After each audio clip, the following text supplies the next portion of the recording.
आप सब लोगों को मेरा नमस्कार और वीडियो देखने के लिए दिल से धन्यवाद। तो आज का जो भजन है हमारे श्री रामचंद्र जी का, हनुमान जी का जन्म का है।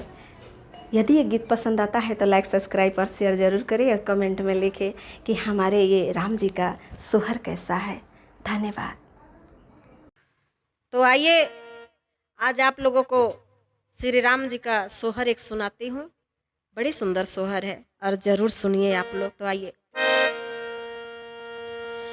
एक फूल फूलेला मथुरा त दूसर फूलवा पर्वत हो। एक फूला फूलेला मथुरा त दूसर फूलवा पर्वत हो। ललना तीसर फूलवा फूलेला अयोध्या त राम के आगम भइले हो।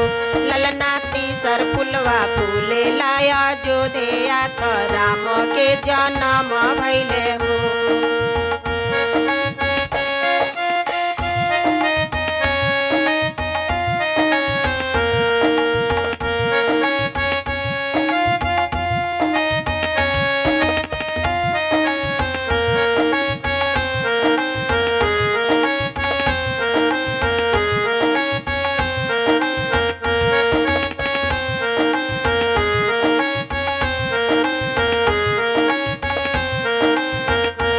देखिए किसको किसको कौन कौन जन्म लेते हैं तो सुनिए।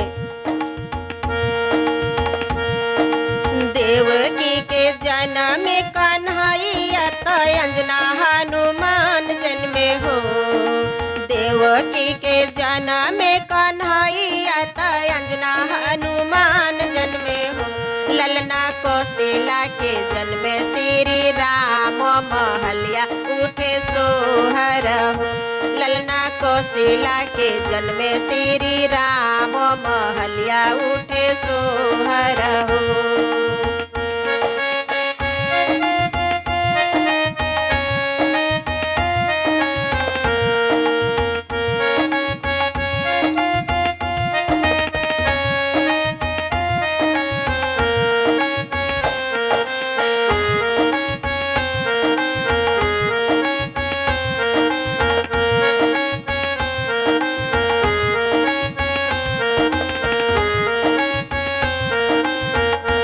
तो देखिए हमारे नंद बाबा क्या लुटा रहे हैं, केसरी जी क्या लुटा रहे हैं और दशरथ जी क्या लुटा रहे हैं। तो सुनिए। नंद जी लुटावेल गैया त केसरी सोनवानु हो। नंद जी लुटावेल गैया त केसरी सोनवानु हो। ललना दशरथ लुटावेले खजानावा त के जन्म भइले हो। ललना दशरथ लुटावेले खजानावा त राम के जन्म भइले हो।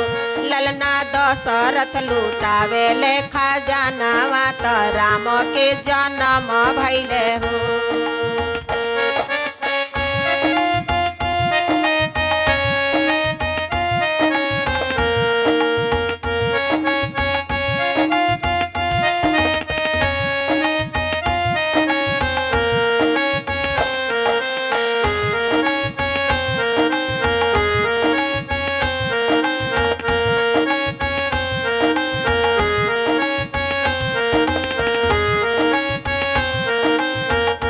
देखिए हमारे तीनों मैया बच्चों को देखकर कितनी खुश है और राजा दशरथ जी कितनी खुश है।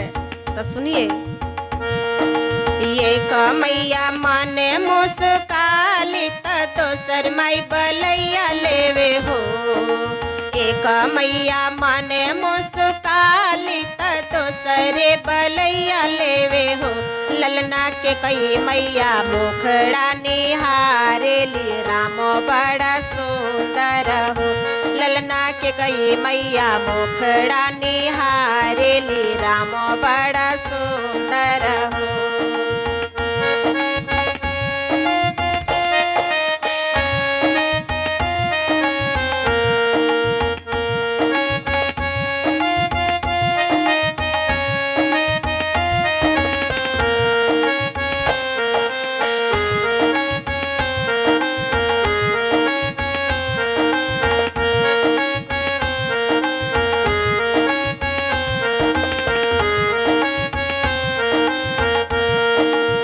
मैया कहतरी, 3 बच्चे तो गोरे हैं, बड़ी सुंदर है, लेकिन तीनों बच्चों में राम बहुत सुंदर है। तो सुनिए, तीनों भैया बड़े गोरे गोरे तो बड़ा सुंदर लागेले हो। तीनों भैया बड़े गोरे गोरे तो बड़ा सुंदर लागेले हो। ललना राम जी के सावली सूरतिया तो बड़ा निकल लागेले हो। ललना राम जी के सावली सूरतिया तो बड़ा निकल लागेले हो।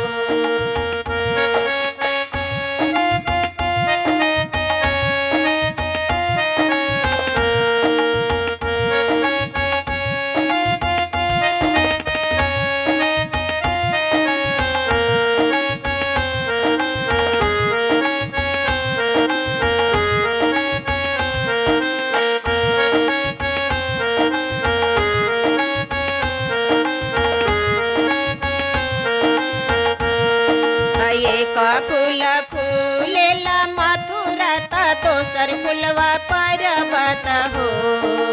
एक फूल फूलेला मथुरा त दोसर फूलवा पर्वत हो।